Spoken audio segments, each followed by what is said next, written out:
नमस्कार, स्वागत है आपका अध्ययन मंत्र के इस YouTube प्लेटफॉर्म पर। मैं हूं नेहा और आप हैं #बच्चा पार्टी।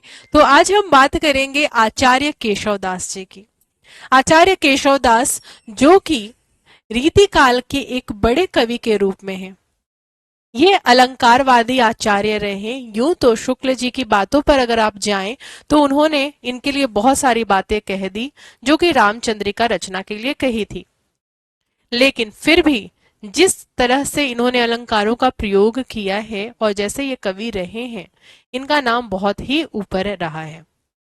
रीतिकाल के रीतिबद्ध काव्यधारा के अंतर्गत इनका नाम सबसे पहले आता है, लेकिन शुक्ल जी ने यूं तो चिंतामणि त्रिपाठी जी को सबसे पहले रीतिकाल का कवि घोषित किया। हम बात कर रहे हैं यहाँ पर केशवदास जी की, और ये जो है ये ओरछा के थे।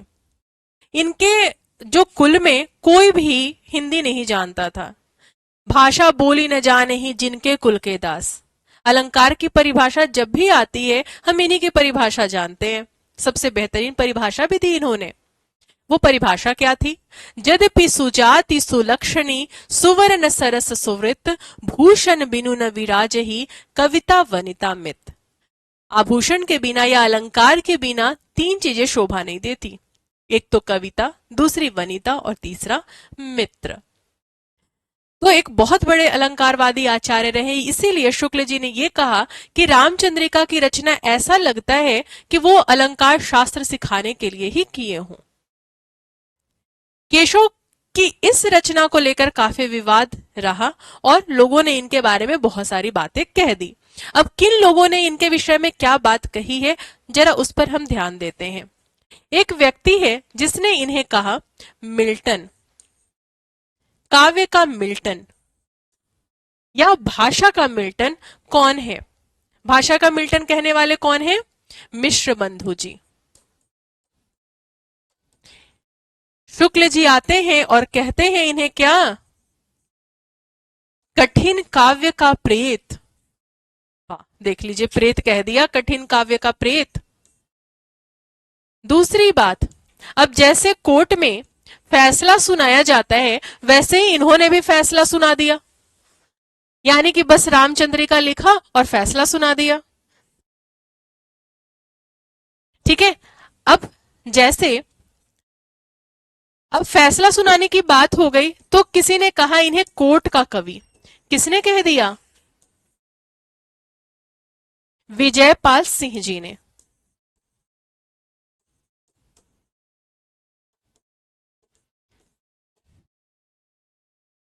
इनकी रामचंद्रिका को छंदों का अजायब घर कह दिया। किसने? राम स्वरूप चतुर्वेदी जी ने। सिर्फ इसी रचना को, बाकी सारी रचनाओं को नहीं। राम स्वरूप चतुर्वेदी ने किस रचना को कहा छंदों का अजायब घर? रामचंद्रिका को।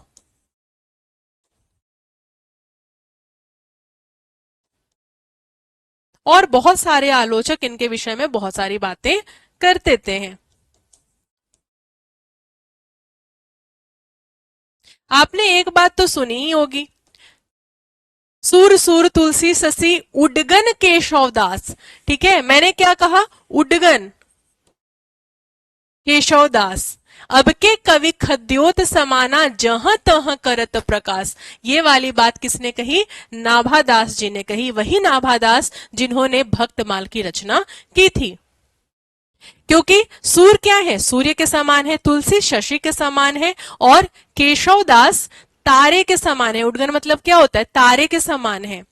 तो ये काव्य गगन में, जो हिंदी साहित्य का काव्य गगन है, उसमें ये तीनों स्थायी रहते हैं, सूर्य भी, चंद्रमा भी और तारे भी। लेकिन अब के कवि जुगनू के समान है। खद्योत समाना जहां तहां करत प्रकाश।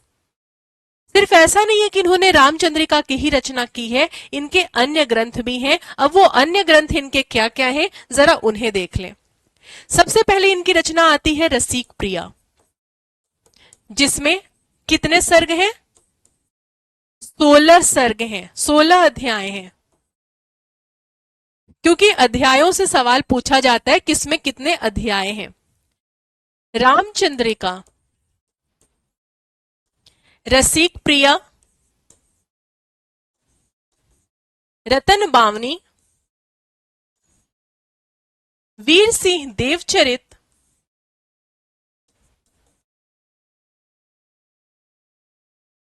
विज्ञान गीता, जहांगीर जस चंद्रिका,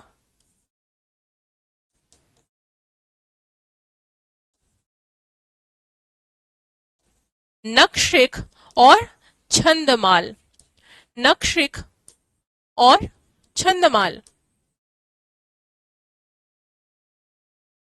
ठीक है। अब जो इनके 4 ग्रंथ हैं वो रीति ग्रंथ हैं।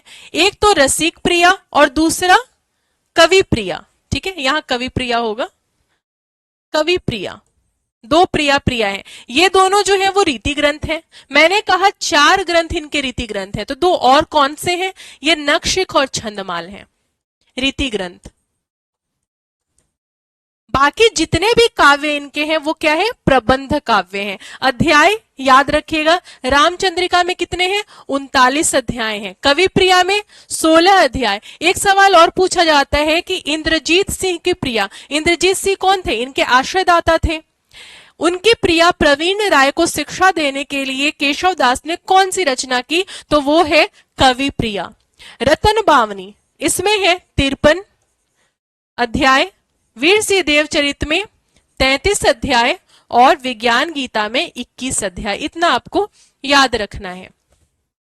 सिर्फ ऐसा नहीं है कि शुक्ल जी ने इनकी बुराई की, लेकिन वो शुक्ल जी ने इन्हें प्रबंध रचना के उपयुक्त नहीं माना। क्यों नहीं माना? क्योंकि जो प्रबंध काव्य की विशेषता होती है वो इनकी रचनाओं में देखने नहीं मिलती। विशेष रूप से रामचंद्रिका को लेकर शुक्ल जी ने यह बात कही। जहां आप देखेंगे रामचरितमानस लिखने वाले तुलसीदास ने पूरे मार्मिक स्थलों की पहचान की है। जब राम को वनवास हो रहा है, उसी प्रसंग को देख लीजिए तो वो कितना लंबा चौड़ा बताते हैं, क्या स्थिति होती है, रनिवास का क्या हाल होता है। पूरा अयोध्या शोक में डूबा हुआ है, दुख में है, तड़प रहा है क्योंकि राम जा रहे हैं। उस तड़प को उन्होंने जिस तरीके से लिखा है वह अद्भुत है। लेकिन रामचंद्रिका में केशव ने क्या किया? एक पद में पता चला राम को कि वनवास मिल गया, अगले पद में राम चले भी गए। तो कैसे हमें वह दुख, वह संताप पता चलेगा? कैसे उस रस की अनुभूति होगी? वो तो होगी ही नहीं। तो जो प्रबंध काव्य की विशेषता होती है, यानी कि संबंध निर्वाह, मार्मिक स्थलों की पहचान और दृश्यों की स्थानगत विशेषताएं, ये इनमें से एक भी हमें ढंग से कहीं भी केशव की इस रचना में देखने नहीं मिलता। पर बुराइयों के अलावा एक अच्छी बात भी कही है शुक्ल जी ने, क्योंकि वो समालोचक है। ऐसा नहीं है कि सिर्फ बुराई करेंगे, वो जो अच्छी बातें होती है शुक्ल जी वो कहते हैं। तो आपको एक मैं होमवर्क दे रही हूं, वो ये है कि शुक्ल जी ने तुलसीदास से भी बेहतर एक संवाद योजना में केशव दास को ज्यादा ऊपर दिखाया। वो संवाद योजना कौन सी थी जिसमें केशव तुलसी से भी ऊपर नजर आते हैं? ये होमवर्क जरूर करके आइए, क्योंकि मैं चेक करूंगी। आप कमेंट बॉक्स में अपने उत्तर जरूर लिखिएगा। तो फिर आपसे मुलाकात होगी जल्द ही। बहुत बहुत धन्यवाद। और हाँ, हमारे चैनल के साथ जुड़े रहिए और सब्सक्राइब करना तो बिल्कुल भी मत भूलिए। धन्यवाद।